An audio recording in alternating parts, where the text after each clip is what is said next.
বা ঘুমের মধ্যে কিন্তু ভয় পায়। এটা আমাদের ক্ষেত্রেও হয়েছে যে এমন একটা স্বপ্নে কোনো কিছু আসলো বা যাই হোক কিছু একটা, অনেকক্ষণ সেইটা আমরা মন থেকে ভুলতে পারি না। কিন্তু এটা কেন হয়?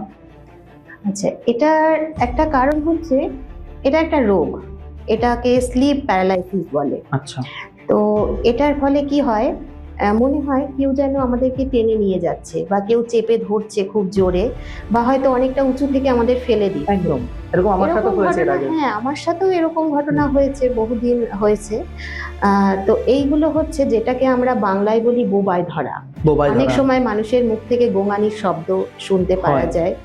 তো এই স্লিপ প্যারালাইসিসের সময় কি হয়, র্যাপিড আই মুভমেন্ট যেটাকে বলা হয়, যে এই সময় মস্তিষ্ক জেগে থাকে কিন্তু শরীর জেগে থাকে না। আর এই র্যাপিড আই মুভমেন্টে মস্তিষ্ক কি করে, শরীরকে মানে যে কোনো শরীরের কোনো মুভমেন্টের রেসপন্স দিতে বাধা দেয়।